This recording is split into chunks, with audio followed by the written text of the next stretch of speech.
Astronomers watched in disbelief as 3I/Atlas, the third confirmed interstellar object, exploded in size near the Sun, its green coma swelling to rival Jupiter and brightening 6 times faster than any prediction. Racing toward Mars at an astonishing 60 kilometers per second, Atlas shattered expectations, forcing scientists to question everything they thought they knew about visitors from beyond our solar system.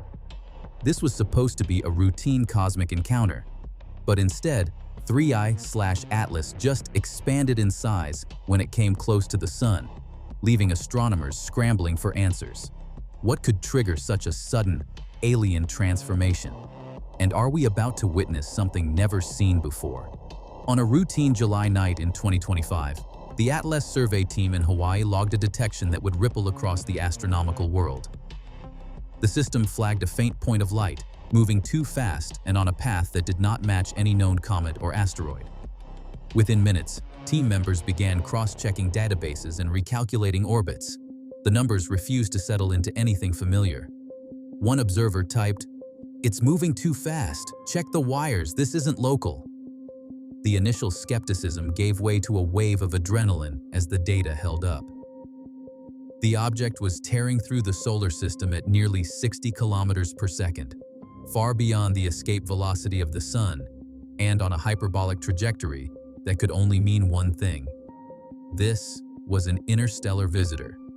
Officially cataloged as 3I/Atlas, or C/2025N1, it became just the third object ever confirmed to have arrived from outside our solar system.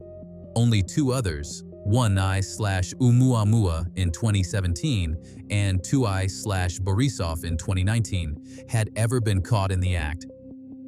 The odds of witnessing such a discovery in real time, almost vanishingly small. For the Atlas team, the moment was electric. Internal logs captured a mix of disbelief and excitement. Cue the adrenaline. This fits nothing but interstellar. The team's Slack channel filled with rapid-fire updates, orbit recalculations, and the first sketches of what would become a global science campaign. Confirmation required more than speed alone. Astronomers pored over the object's path, ruling out every possible gravitational interaction that might have slingshotted a local comet onto such an extreme orbit. The data spoke for itself.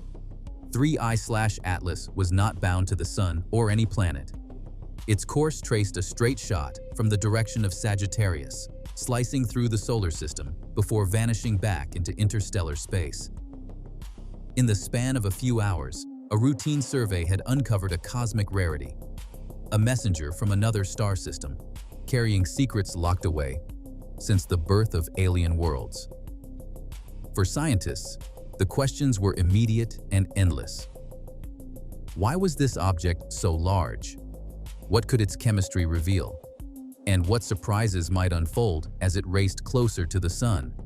At a distance of about 2 astronomical units, roughly 300 million kilometers from the Sun, 3I/Atlas is already breaking the rules of solar system traffic. Its course is no lazy arc. The object is barreling along a hyperbolic path, a trajectory so steep that not even the Sun's gravity can pull it back. Right now, the comet is moving at nearly 60 kilometers per second. That's more than twice the speed of any planet in orbit, and fast enough to cross from Earth to the Moon in just over an hour. For comparison, Earth's own orbital velocity is a modest 30 kilometers per second, and even Mercury, the fleetest planet, can't keep up. This isn't a gentle cruise through the inner solar system. As it approaches perihelion at the end of October, 3I/Atlas is still picking up speed, projected to hit nearly 68 kilometers per second.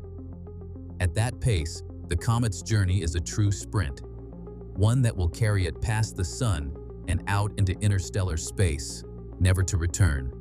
The laws of orbital mechanics dictate that only visitors from beyond can achieve such a hyperbolic escape. Most comets and asteroids are bound to the Sun, looping endlessly in ellipses. 3I/Atlas, by contrast, is on a one-way trip, its path a straight shot from the direction of Sagittarius. The sheer velocity of this object is more than a numerical curiosity. It means that every observation is fleeting, every data point precious. Astronomers know they have only a short window to catch this traveler before it slips away. Each night, the comet covers millions of kilometers, changing position against the background stars at a rate that strains even the fastest tracking systems. The pace is relentless, and the opportunity is rare, a cosmic sprint that leaves little time for second chances. In early September, a quiet tension swept through observatories worldwide. Photometric charts from Hawaii to the Canary Islands began to show the same jarring pattern. 3I/Atlas was brightening at a pace no one had forecast. On September 10th, its apparent magnitude hovered near 15.5, a faint smudge for most telescopes. By September 17th, that number had leapt to 14.2. Just a week later, the comet's brightness had rocketed to magnitude 12. The flux had increased by a factor of 6 in barely 2 weeks, a rate so steep that seasoned comet trackers double-checked their calibrations, suspecting software glitches or atmospheric haze. Every check only confirmed the numbers. The light curve, plotted night after night, didn't just rise, it shot upward in a near-vertical spike. As the data poured in, the scale of the outburst became clear. The coma, once a modest envelope, had ballooned to over 85,000 kilometers in diameter by September 24th. That's a cloud of dust and gas, sprawling wider than many planets, with some estimates putting its cross-section on par with Jupiter. The expansion rate itself was staggering, nearly 4,000 kilometers per day, as if the comet was detonating layer after layer of ancient ice and dust into space. Each new measurement forced astronomers to rethink their models. Was this a deep internal pocket of volatile ices finally exposed to sunlight? A slow-motion surface fracture, or a sign of more violent fragmentation hidden beneath the coma's glare? No one could say for certain. The suddenness of the surge set off a chain reaction among global astronomy teams. Emergency teleconferences linked research centers in the US, Europe, and in Asia, with scientists debating the possible triggers late into the night. Some pointed to the timing, just as the comet crossed the critical threshold for subsurface ice crystallization. Others wondered about the role of solar wind, or even the possibility of a recent impact. With the comet racing toward the Sun and Earth's viewing window shrinking each day, the scramble to gather every scrap of data became urgent. For astronomers, it was a rare, fleeting crisis, one that demanded answers before the comet slipped behind the Sun and out of sight. By mid-October, a new threat loomed over the global campaign to study 3I/Atlas. The comet's relentless plunge toward the Sun was closing Earth's window of opportunity. Each evening, the object dipped lower and lower, its path pressed into the thickening twilight.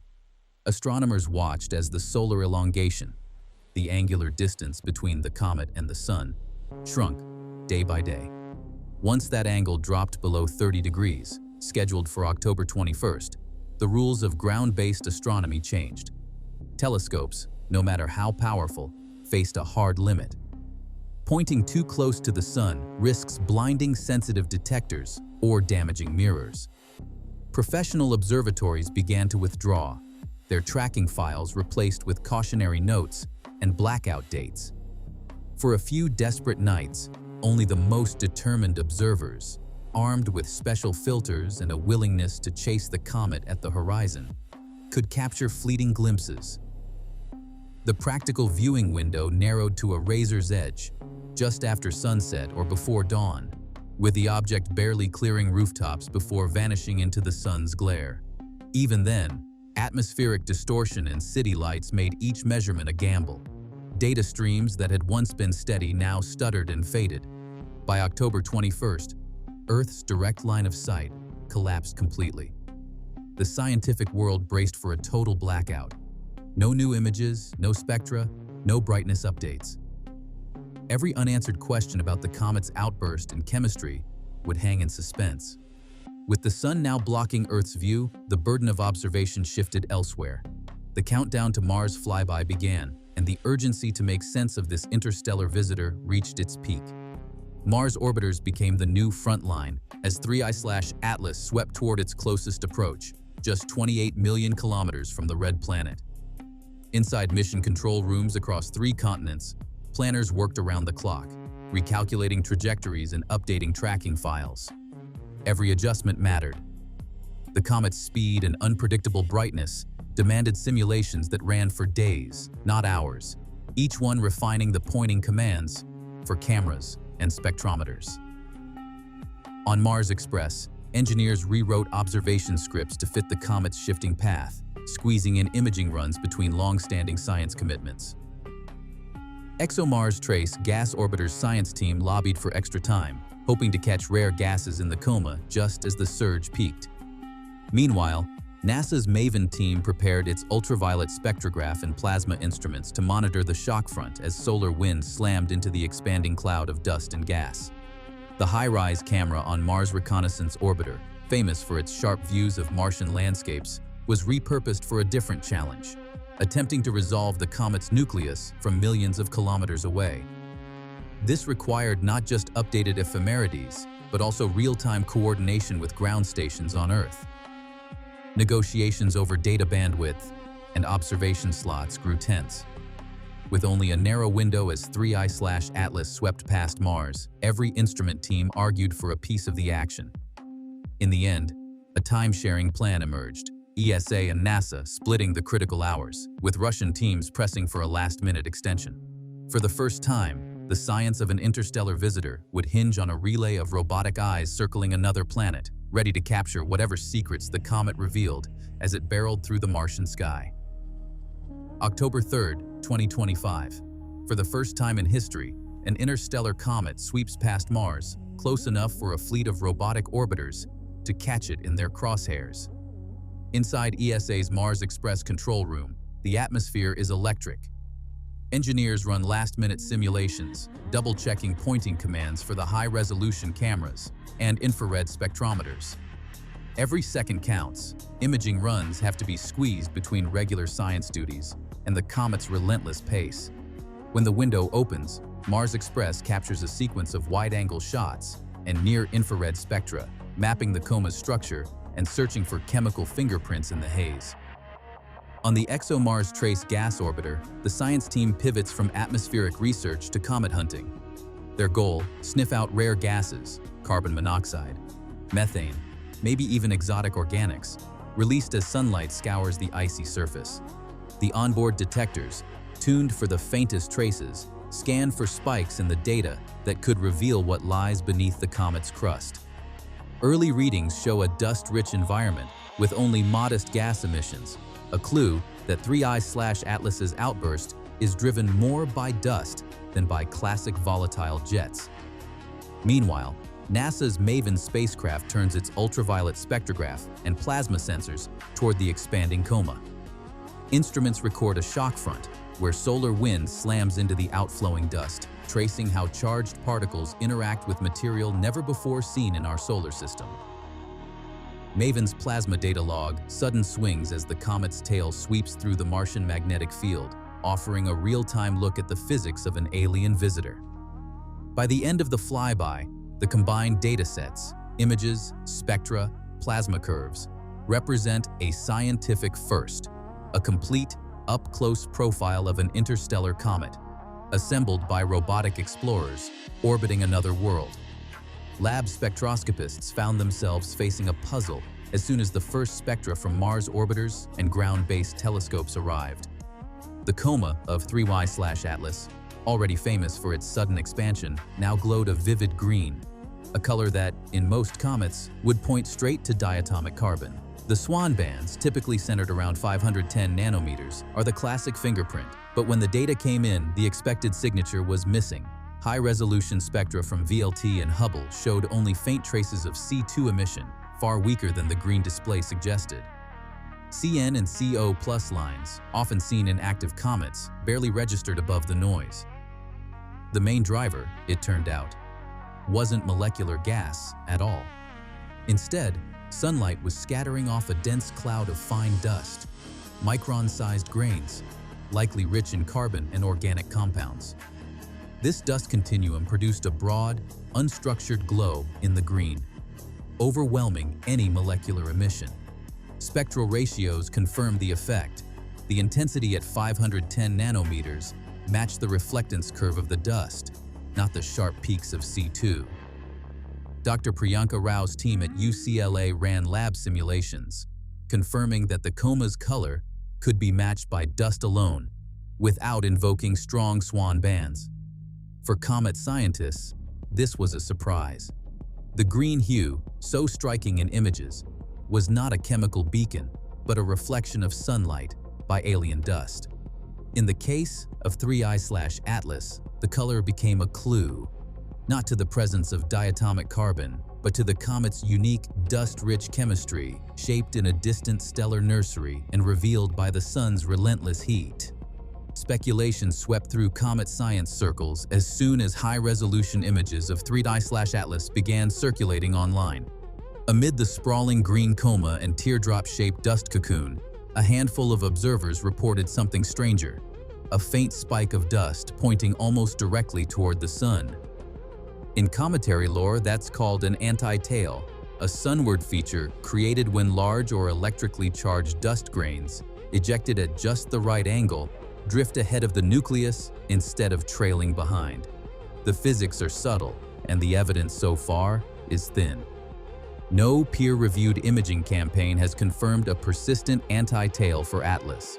Hubble's best snapshots reveal complex dust shells and a sprawling envelope, but stop short of tracing a true sunward spike. Ground-based and amateur teams, hampered by the shrinking solar elongation, have only managed fleeting hints. No multi-epoch sequence, no clear position angle, no robust measurement of dust particle size or orientation. The debate has become a flashpoint among comet specialists. Some point to simulations showing that a high-speed interstellar comet, racing at nearly 60 kilometers per second, should be capable of launching an anti-tail if the grains are big enough and the solar wind it is right. Others caution that, without repeated imaging and careful calibration, sunward asymmetries can easily be mistaken for processing artifacts or transient outbursts. What's certain is that 3I/Atlas stands apart from its predecessors.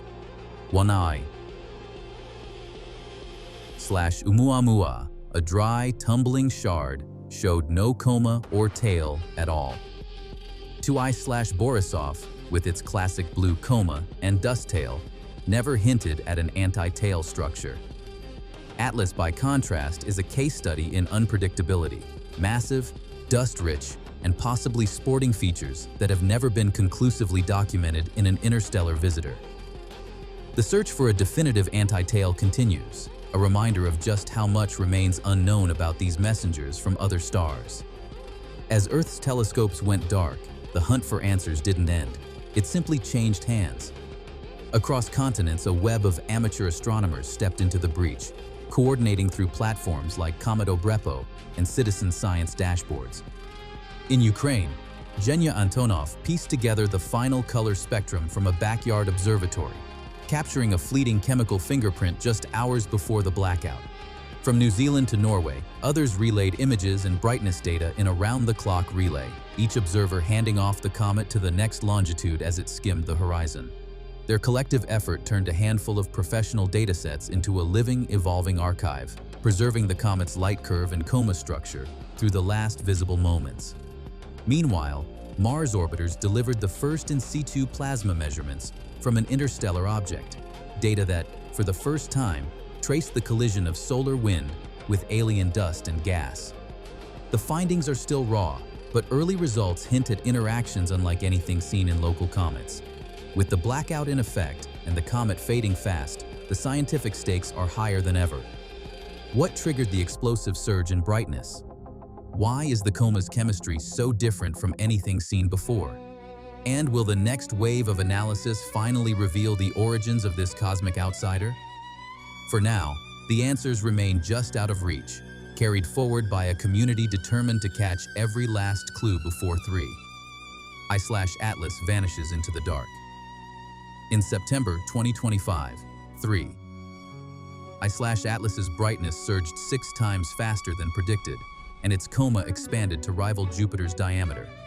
This marked only the third time in recorded history that astronomers confirmed an interstellar object within our solar system.